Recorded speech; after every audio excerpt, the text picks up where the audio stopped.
किसी का मोहताज होना एक बहुत ही बड़ा दर्द है। पर उस पर मेरी पत्नी की हरकतें मुझे और भी शक में डाल रही थी। मैंने बड़ी बेबसी से अपनी टांगों को देखा था, जो चलने फिरने के काबिल ना थी। व्हील चेयर को अपने बेड के पास किया और अपने हाथों से बेजान टांगों को बेड के नीचे किया और व्हील चेयर पर बैठ गया। ये सब करने में ही मेरे पसीने छूट गए थे। मेरे सामने वाले कमरे में मेरी पत्नी की आने वाली आवाज़ों ने मेरा होश उड़ा दिया था। वह रोज मुझे दवा खिलाकर मेरे कमरे से निकलकर सामने वाले कमरे में जाकर बंद कर लेती थी। रात की खामोशी में मुझे अपनी बीवी की अजीबो-गरीब सी आवाज़ आती थी, जिसे सुनकर मेरा कलेजा फटने लगता था। रात भर मैं सुकून से सो नहीं पाता था। फिर वह दरवाज़ा सुबह ही खुलता था और जब मेरी बीवी कमरे से बाहर आती, चेहरे पर एक मुस्कुराहट सजी होती थी। जब मैं पूछता था कि तुम रात को मेरे साथ क्यों नहीं रहती हो, वह कोई भी जवाब ना देती, बस एक अजीब सी मुस्कुराहट हुई नज़र से मेरी बेवजह टांगों पर डाल देती, जैसे वह मुझे अपाहिज होने का एहसास दिला रही हो, जिसे वह मुझे अंदर ही अंदर तोड़ रही थी। पूरा दिन तो वह मेरा ख्याल रखती थी, मुझे खाना भी अपने हाथों से ही खिलाती थी, लेकिन रात को खूबसूरत सी साड़ी पहनती और अच्छे से तैयार होती और दूसरे कमरे में जाकर दरवाज़ा बंद कर लेती। रात भर जो तकलीफ वह मुझे देती थी, मेरे लिए वह काफ़ी था। एक बार मैंने खाना खाते हुए उसका हाथ पकड़ लिया और उसे कहने लगा, मुस्कान, तुम रात को मेरे पास ही रहो, मुझे छोड़कर कहीं नहीं जाओ। तुम्हारे बिना नींद नहीं आती। तुम तो जानती हो कि मैं तुमसे कितनी मोहब्बत करता हूँ। देखना, बहुत ही जल्द अपने पैरों पर खड़ा हो जाऊंगा, चलने फिरने लगूंगा। मेरी आंखें बेबसी से गीली हो गई थी। उसने मेरे हाथ से अपना हाथ छुड़ाया, फिर खाना उठाकर मेरे पास से चली गई। मैं व्हील चेयर से चलता हुआ कमरे से बाहर निकल आया। वह किचन में थी, खाने के बर्तन धो रही थी और मैं उसके पीछे आ गया। मैंने कहा, डॉक्टर मुझे उम्मीद दिला रहे हैं कि मैं जल्दी से चलने लगूंगा, मेरी टांगे फिर से ठीक हो जाएगा, फिर हम दोनों दोबारा से अपनी जिंदगी शुरू करेंगे। मेरी बात पे एक कांच का गिलास जोर से मुस्कान ने जमीन पे गिराया था। वह गुस्से से मेरी व्हीलचेयर पकड़ मुझे बाहर बालकनी में ले आई। 8वीं मंजिल के नीचे देखते हुए मुझे डर महसूस होता था। कहने लगी, तुम यूं ही मोहताज और अपाहिज ही अच्छे लगते हो, समझे? अगर तुमने अपने ठीक होने की बात कही तो यहाँ से नीचे फेंक दूंगी। वह बड़े ही गुस्से भरी नजरों से मुझे देख रही थी। उसकी आंखों में इतनी नफरत भरी हुई थी कि एक पल के लिए मैं सहम गया था। वह गुस्से से लंबे लंबे सांस भर रही थी। फिर मेरी व्हील चेयर पीछे कर मुझे कमरे में ले आई और बेड पे सहारा देकर लेटा दी। मेरे कमरे का दरवाजा पूरा खोलकर सामने में चली गई। जोर से उसे दरवाजे को बंद कर दिया। जिस कमरे में वो आजकल रहने लगी थी, उस कमरे का दरवाजा बाहरी तरफ से भी खुलता था। जिस तरह की आवाज में उसके कमरे से आती थी, मुझे अपनी बेजान टांगों पर अब गुस्सा आने लगा था। अगर मैं ठीक होता तो उस आदमी को नहीं छोड़ता जिसके साथ मेरी पत्नी हंस हंस कर बातें कर रही थी। उसे बंद कमरे में और ना जाने क्या क्या कर रहे थे, इसके आगे का ख्याल सोचकर ही मेरी रूह कांप जाती थी। लेकिन मैं मजबूर था। एक बार मैंने ठान लिया था कि मैं आज उस आदमी को छोड़ूंगा नहीं। इसलिए बड़ी मुश्किल से मैं व्हील चेयर पर बैठा और कमरे से बाहर निकल आया। सामने कमरे में अभी हंसने और बातें करने की आवाजें आ रही थी। कमरे की हॉल में से जो मैंने देखा, मेरे तो होश ही उड़ गए। मैंने गुस्से से दरवाजा पीटना शुरू कर दिया। जैसे ही दरवाजा खुला, सामने खड़े आदमी को देखकर मेरे तो होश ही उड़ गए, क्योंकि वो तो मेरा मुस्कान मेरे पापा के ऑफिस में काम करने वाली एक छोटी सी वर्कर थी। एक बार मैं किसी काम की वजह से अपने पापा के ऑफिस में गया था, उनसे कुछ डॉक्यूमेंट में साइन करवाने। उनके कमरे से बाहर निकल गया, तभी अचानक मेरी नज़र मुस्कान पे पड़ी। उसके होश उड़ते हुस्न को देखकर मेरा दिमाग घूम कर रह गया। वो तेजी से कीबोर्ड पर उंगलियां चला रही थी। उसके हुस्न को देखकर तो मेरी नजरें पलटना ही भूल गया था। शायद मेरी नज़र ताबीज़ का असर था कि मुस्कान उलझन का शिकार हुई थी। औरतें खुद पे उठने वाली हर नज़र को पहचान जाती है। शायद इसलिए मुस्कान ने मुझे नापसंदीदा नज़रों से घूर रहा था। ये देखकर मेरी मुस्कुराहट और भी गहरी हुई थी। मैं किसी काम से पापा के ऑफिस में गया था, लेकिन मुस्कान की खूबसूरती ने मुझे मजबूर कर दिया था कि मैं वापस पापा के केबिन में गया। मैं मुस्कान के बारे में पूछा तो वह कहने लगे कि वह कुछ ही महीनों पहले उनके ऑफिस में काम कर रही थी। बहुत ही अच्छी और मेहनती लड़की है। मैंने अपने पापा से कहा, मुझे भी एक ऐसी मेहनती लड़की की ज़रूरत थी जो मेरे ऑफिस में काम कर ले, तो मेरी मुश्किल आसान हो जाएगी। मेरे पापा को भला क्या एतराज हो सकता था। और वैसे भी पापा मेरी किसी भी बात को टाल नहीं सकते थे। मैं उनके इकलौती औलाद था। बस पापा को मेरी एक ही बात से प्रॉब्लम रहती थी कि मैं जिंदगी में मैच्योर कब होऊंगा। आए दिन लड़कियों से मेरी दोस्ती पर पापा सवाल उठाते रहते थे। मेरी माँ भी चाहती थी कि अब मैं शादी करके सेटल हो जाऊं, लेकिन मैं शादी के झंझटों में पड़ना नहीं चाहता था। मैं आज़ादी से खुलकर अपनी ज़िंदगी को एंजॉय करना चाहता था। मैंने अपना एक अलग से फ्लैट ले रखा था। ज़्यादातर मैं इसी फ्लैट में रहता और लड़कियों को भी वही ले जाता। लेकिन अब तक उसे मेरे इरादों की खबर तक नहीं थी। मुस्कान को काम करते हुए हफ्ते गुजर गए थे। मैं उसे किसी की काम के लिए कहता तो वह चुपचाप काम कर देती, मेरी किसी भी बात को न कहती। लेकिन उसने पहली बार मेरे काम के लिए ना कहा था कि जब मैं उससे कहा, मेरे ऑफिस में काम करने के रूल कुछ अलग है। मुझे काम करने वाली लड़कियों का लुक मॉडर्न चाहिए, इसलिए अगर तुम यहाँ से बड़ा सा दुपट्टा ओढ़कर रहती हो, इसे उतारकर कुछ मॉडर्न कपड़े पहनकर काम करो तो अच्छा होगा, और उसके लिए मैं तुम्हारी तनख्वाह डबल कर दूंगा। मेरी बात पर उसने कहा, मैं जो कपड़े पहनती हूँ उसी में कंफर्टेबल फील करती हूँ। मुझे अपना लुक चेंज करने की कोई ज़रूरत नहीं है। आपके पापा के ऑफिस में कोई दिक्कत नहीं थी। मुझे वापस अपने पापा के ऑफिस भेज दो तो अच्छा होगा, क्योंकि मुझे ये सब करना मंजूर नहीं है। इसके इनकार ने मेरे अंदाज को आग से लगा दी थी। आज तक इतनी हिम्मत मेरे आगे किसी लड़की ने नहीं दिखाई थी। मैं ये तो अच्छी तरह से जानता था कि ऐसी लड़कियां खुद को इज्जतदार साबित करने के लिए ऐसा करती है। खैर, मैं उस समय मुस्कान को कुछ नहीं कहा और अगले दिन मुस्कान से कहा कि तुम्हें मेरे साथ एक बिजनेस लंच पर जाना है, इसलिए तुम मेरे साथ चलो। उसने सबसे पहला सवाल यही किया कि वह ऑफिस के टाइम से वापस आ जाएगी, क्योंकि वह ज़्यादा देर नहीं रह सकती। मैंने कहा, तुम ऑफिस के टाइम से ही लौट आओगी। मेरी बात सुनकर वह मेरे साथ आने के लिए तैयार हो गई। मैं उसे एक रेस्टोरेंट ले गया। मेरे कुछ क्लाइंट वहाँ मौजूद थे। मीटिंग और लंच के बाद सब चले गए और मैं मुस्कान वहीं पर रुक गए। जब मैं उसे अपने इरादे के बारे में बताया तो वह गुस्से से लाल हो गई। मैंने 10 लाख का चेक और एक ड्रेस उसके सामने रख दिया। उसके बाद चेक और ड्रेस मेरे मुंह पे मारा और उसने कहा, मैं एक शरीफ और इज्जतदार घर की लड़की हूँ। वह मुझ पर एक नफरत भरी नजर डालती हुई वहां से बाहर चली गई थी। उसने मेरे ऑफिस की नौकरी भी छोड़ दी थी। ये बात मेरे जैसे आदमी को कहाँ बर्दाश्त होने वाली थी। इसलिए सबसे पहले मैंने अपने पापा से मुस्कान की पूरी डिटेल ली और कहा कि वह भी मुस्कान को अपने ऑफिस में नौकरी पर ना रखे। मेरे पापा ने वजह पूछी, लेकिन मैंने कह दिया था कि वह लड़की ठीक नहीं है। मेरे पापा ने मेरी बात मान ली और मुस्कान को दोबारा नौकरी पर नहीं रखा। उसके बाद मैंने मुस्कान के पापा का एक्सीडेंट करवा दिया। वह बेबस होकर मेरे पापा के ऑफिस में आ गई। मैं इस समय अपने पापा के ऑफिस में बैठा था और मेरे पापा कुछ काम से शहर से बाहर गए हुए थे। जब वह मेरे पास मदद के लिए आई, मैंने उसे साफ कह दिया, मिस मुस्कान, अगर आप चाहती हैं तो मैं आपकी कुछ मदद करूं तो आप अपनी शराफत और अपनी खानदानी इज्जत को मेरे ऑफिस के बाहर रख कर आए। वह कहने लगी, मुझे तुम्हारी शर्त मंजूर है।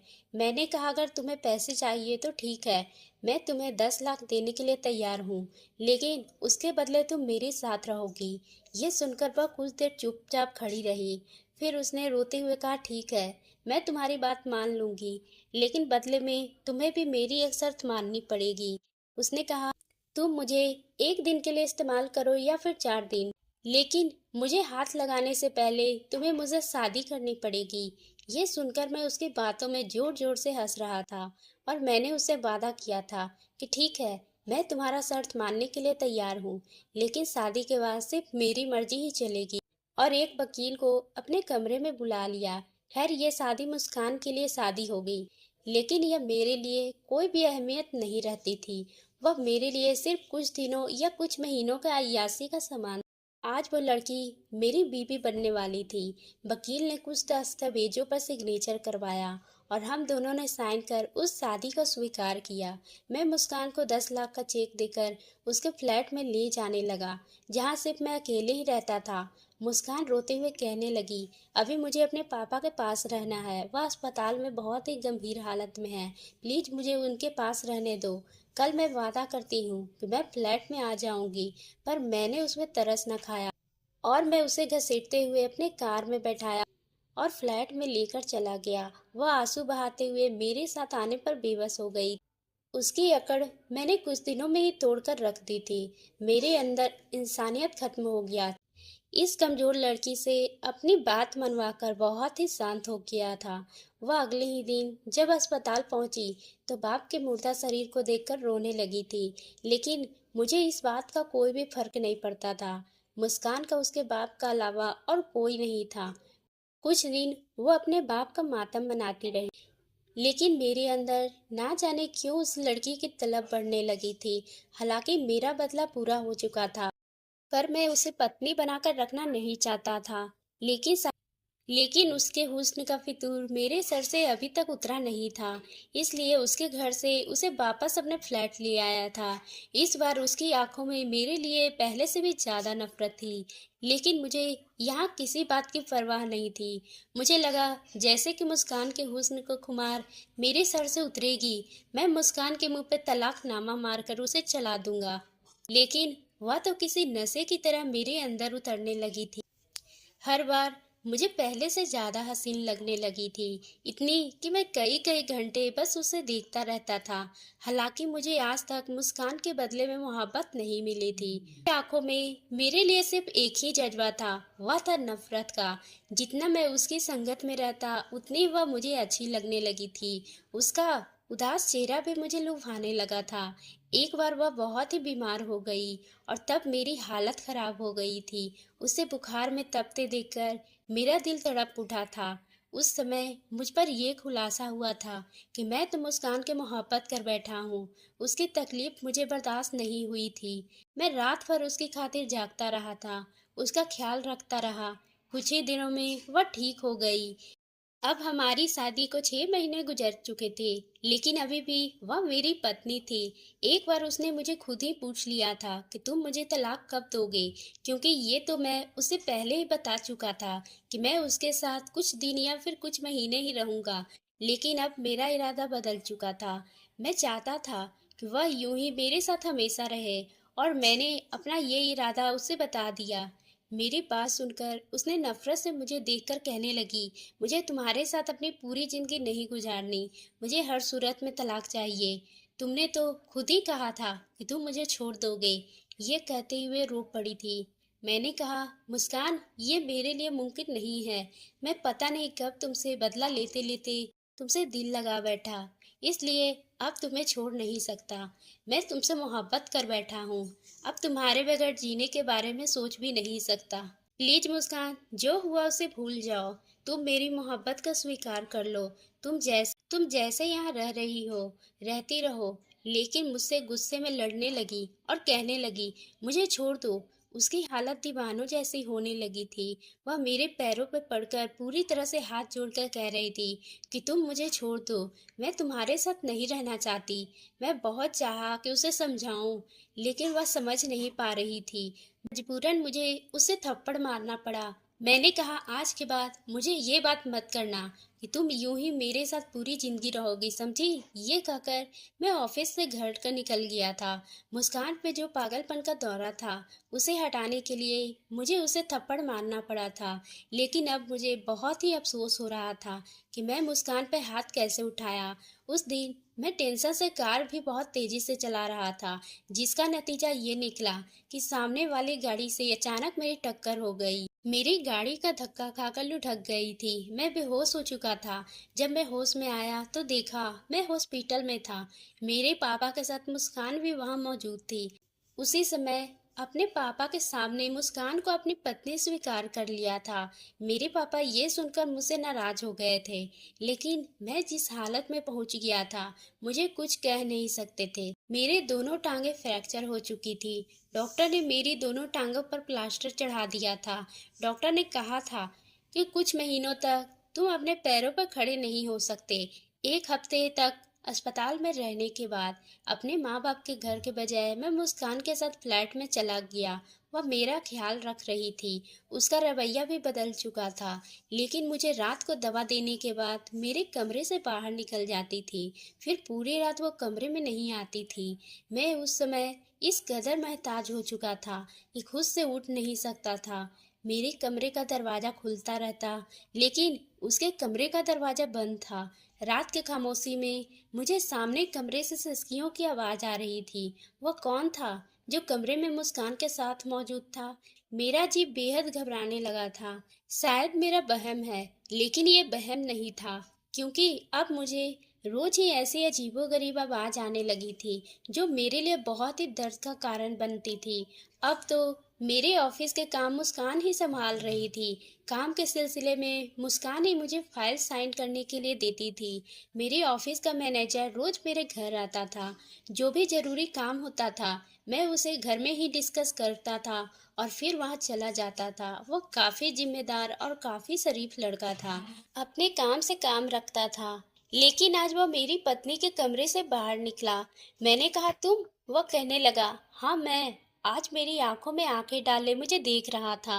मुस्कान भी उसके साथ खड़ी थी।